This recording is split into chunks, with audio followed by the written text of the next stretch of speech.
pessoal, bom dia! Eu sou a Maria Eduarda. Eu sou a Júlia Tempone. Eu sou a Sara. Eu sou a Marina. E aqui a gente veio para fazer um bate-papo sobre um conto que chama Moça Tecelã, da Marina Colasanti. E a gente vai comentar um pouco aqui sobre as relações e as metáforas que estão presentes dentro desse conto e mostrar também uma pequena encenação para vocês terem uma ideia da história para quem não conhece.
Então, eu acho importante a gente destacar o fato da Moça Tecelã não possuir um nome próprio.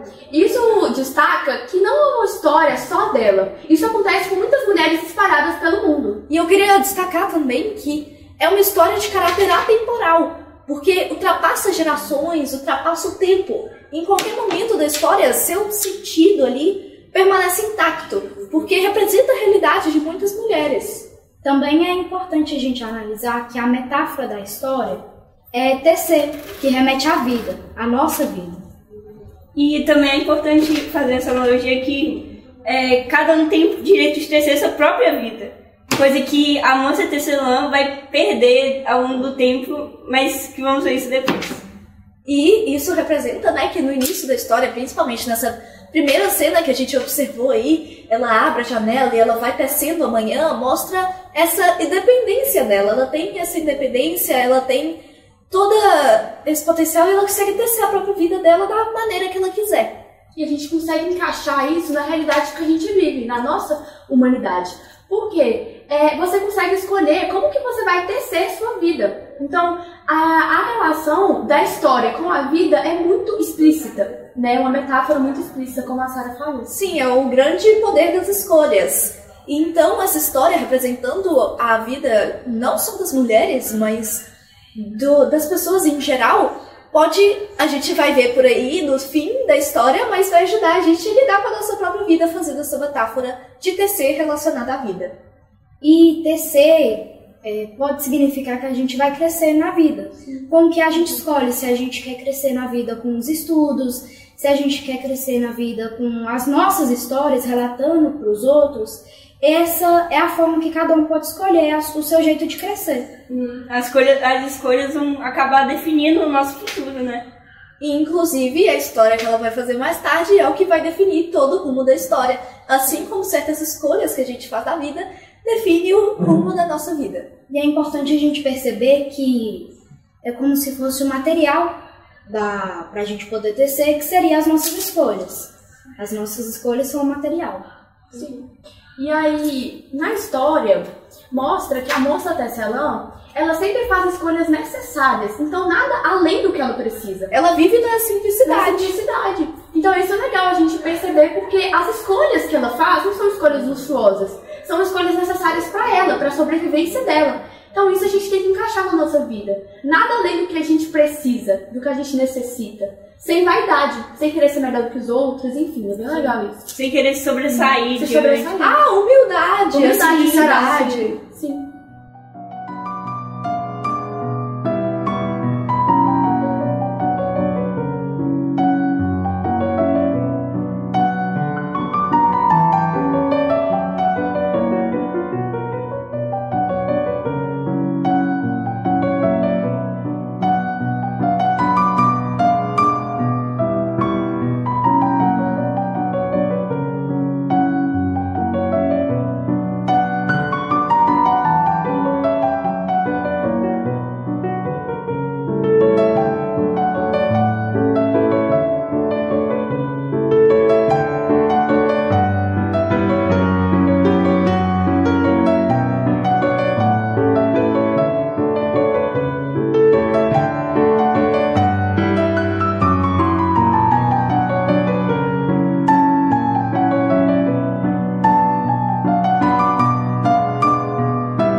Gente, o que eu percebi também nessa história é a questão da solidão.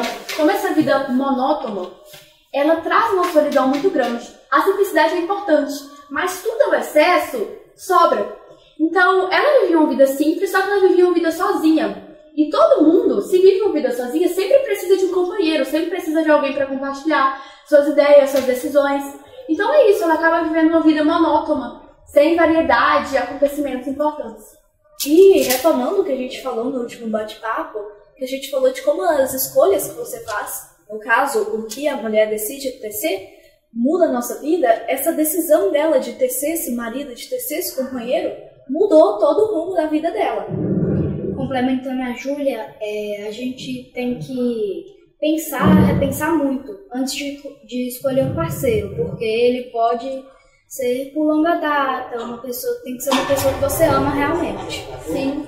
E também, complementando assim, porque essa é a realidade de muitas mulheres no Brasil, né, que sofrem relações tóxicas, e por causa do poder que a pessoa pode influenciar você, se você permitir. E o pior é normalizar isso, porque é o que acontece muito, principalmente no Brasil, a normalização de relacionamentos tóxicos. Isso pode gerar gatilhos, traumas, mexe muito com o psicológico. E muitas vezes inclui agressões físicas, né? O machismo e as relações tóxicas trazem muito disso, e a gente pode até ver um pouco disso nessa cena. Também, dependendo do relacionamento, a pessoa te manipula.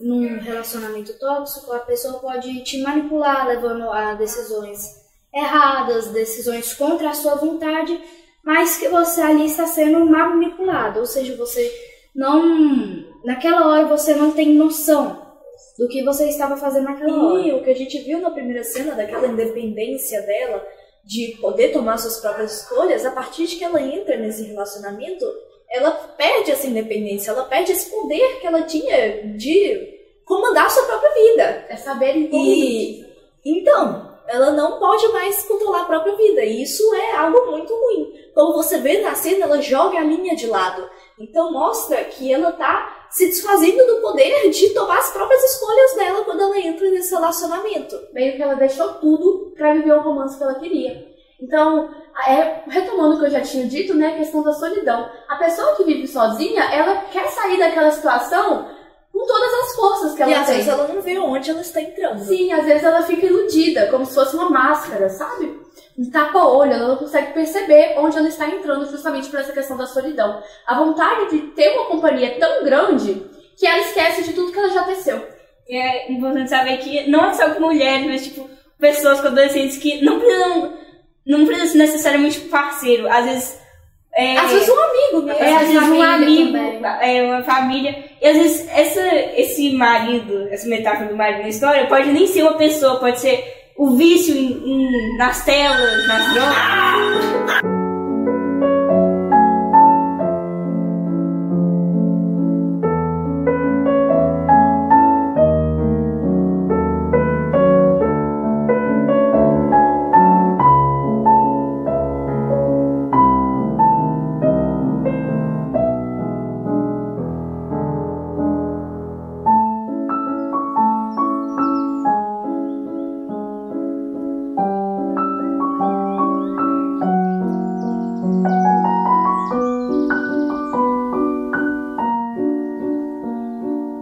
Então, é importante a gente perceber nessa última cena da história, né, que a solidão, retomando o que eu já tinha dito, era tão grande que ela ignorou todos os outros fatos. Só que é legal que ela conseguiu voltar atrás, ela conseguiu perceber que aquela independência e autonomia que ela tinha, ela conseguiria reconquistar. Esse despertar de consciência foi muito importante.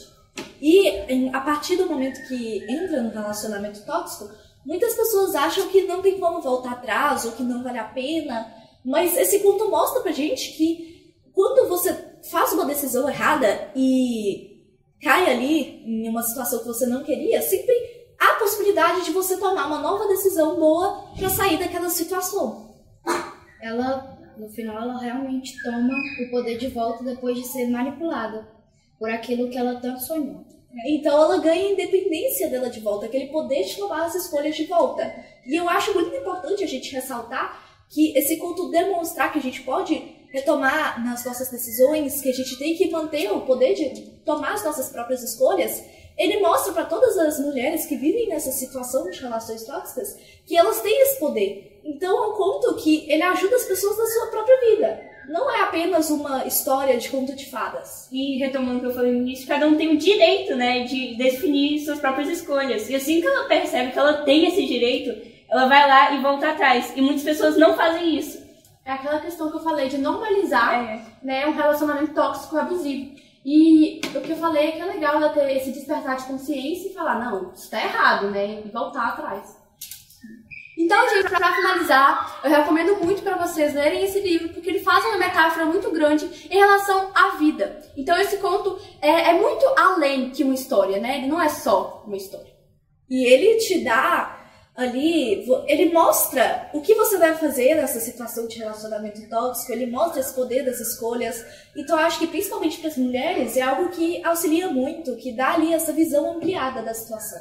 Sim, ele também pode trazer muitas reflexões sobre os tempos atuais, antigos também, então ele cabe em qualquer tempo que você... A questão do presente histórico. Sim, sim. E ele faz muitas analogias sobre o que a gente vive hoje. Essa questão da temporal de novo. Então é um conto que é atemporal, é um conto que representa não só a realidade brasileira, mas acho que do mundo inteiro, e principalmente das mulheres. E ele ele amplia a sua visão sobre a situação, traz muitas reflexões, então é algo que eu acho que todo mundo deveria ter essa oportunidade e dá essa atenção. Dá essa atenção para esse conto que, apesar de ser um conto curto, representa muita coisa e traz muita reflexão. E o que a gente busca hoje é distanciar essa realidade de um relacionamento tóxico e abusivo. Sim, então eu queria agradecer a todos vocês por estarem assistindo esse vídeo, e isso foi um pouco das nossas reflexões.